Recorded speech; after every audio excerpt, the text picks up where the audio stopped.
Context that Tim Marsh was talking about, the breaking news then, the 5 British nationals who were racing a yacht have been detained by Iranians having strayed into Iranian water. Back with more on that to come. Vessels.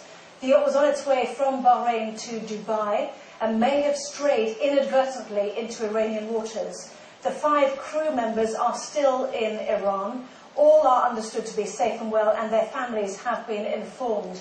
And this, in addition, from the Foreign Secretary. FCO officials immediately contacted the Iranian authorities in London and in Tehran on the evening of the 25th of November, both to seek clarification and to try and resolve the matter swiftly. Our ambassador in Tehran has raised the issue with the Iranian Foreign Ministry, and we've discussed the matter with the Iranian Embassy in London. I hope this issue will soon be resolved.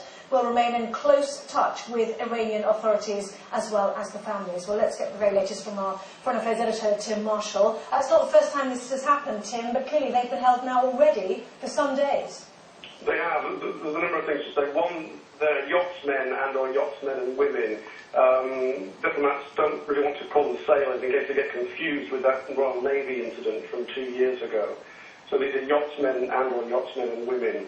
The Foreign Office did know about this as early as Wednesday, but they decided to try and get these people out just through quiet diplomacy.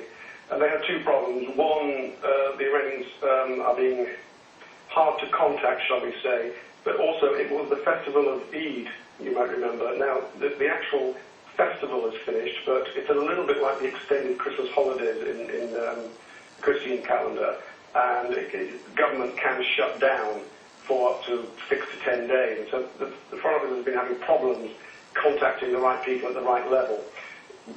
You will be reminded of that incident with the Royal Navy, but there is a big difference this time. And the difference is that tensions between the United Kingdom and the Iranians are significantly higher now than they were 2 years ago.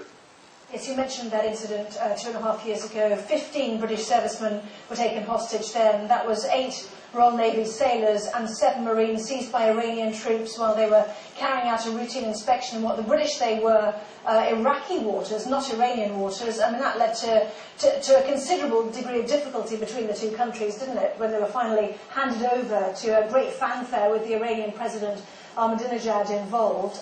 Is this quite different, do you think, because they're not servicemen and the accusations therefore can't be levelled that they were spying, I suppose, in Iranian waters? Well, that's the problem. The accusation could theoretically be levelled. To be honest with you, the accusation will be whatever it is that the Iranians want. If they want this solved quickly, there'll be an acceptance of straying into waters. If they don't, it's going to be a protracted affair. And I think that the diplomats will want to do this as quietly as possible. I don't think they'll be wanting to point fingers, because there's not much point in, at an early stage, taking a belligerent tone. It just backs the other side into a corner. So they'll just be trying to say, look, let's deal with this. But I don't think you can divorce this incident from the what context, and that is the increasing tension between Iran and the outside world over the nuclear file. It is getting more and more tense, as we've just seen in the last couple of days.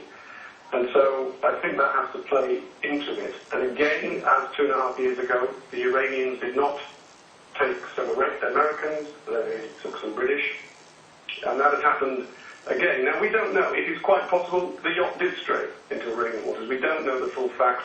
There's another problem, that those territorial waters are of great dispute, including around the Bahrain area. There are islands which the Iranians claim as theirs and which have not been ever really nailed down. There is the wiggle room, if you like it. There is the argument and the debate. But if one side said they were in international waters and another side said they were in Iranian waters, you can see how there is there for the room to have an argument about that.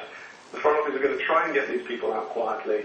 What they are concerned about, I would imagine, is that the 5 British people become pawns in a much bigger game. Yes, they've taken their time letting us know about this, certainly. But given the context you're talking about, the fact that the Iranians want to enrich even more uranium, something the Americans have said tonight is totally unacceptable, is it your belief that the Iranians will really take what leverage they can, and this could be part of the leverage?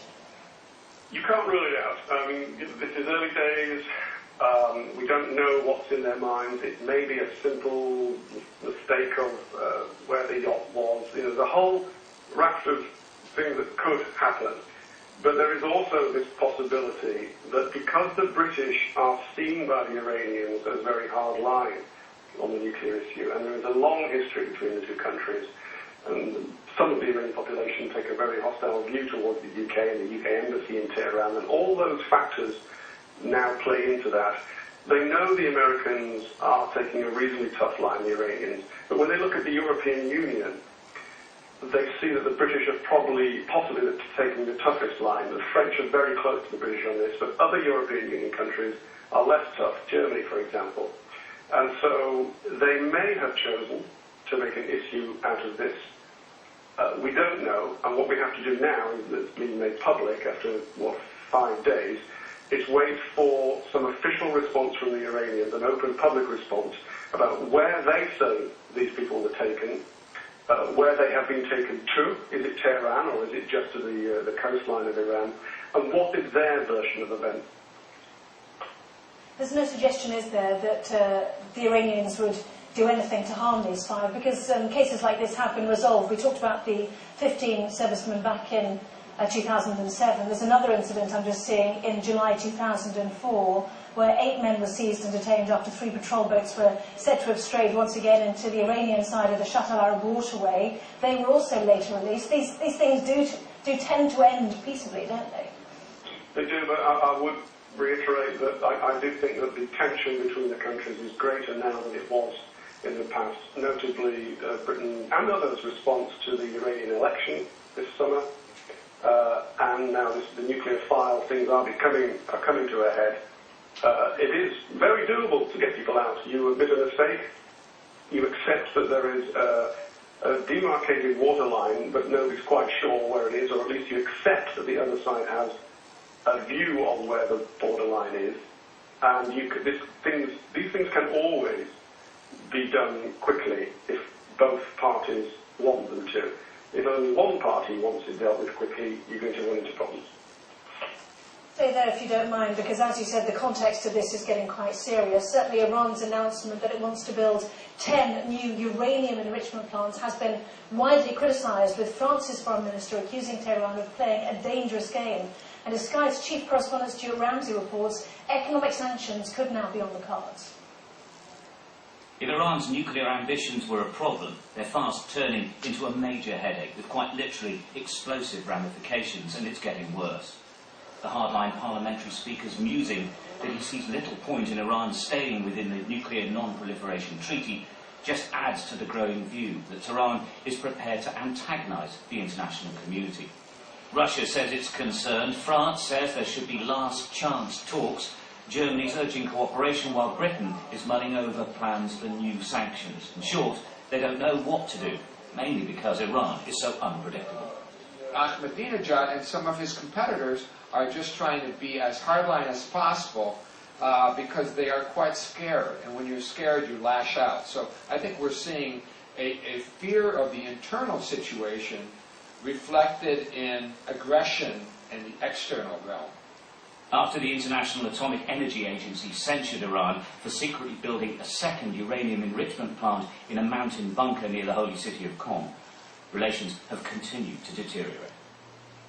Iran insists its program is peaceful, but the physics of nuclear technology tell us that the latest expansion plans could produce weapons-grade materials, but not the material needed to fuel nuclear power plants.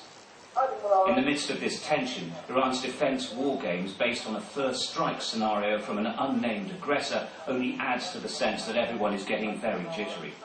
Certainly Israel, the likely unnamed aggressor, is talking tough. We in the international community have a lot to do, because I think if we are determined and if we stand together and we make it absolutely clear to this regime that there's a price tag to this behavior, maybe we'll be able to change things. The hope is that there's still enough room for talking to continue. Britain and the United States are still preoccupied with Afghanistan, for example, and even the toughest talking Iranian leaders at least saying diplomacy may still work. But time is running out. Stuart Ramsey, Sky News.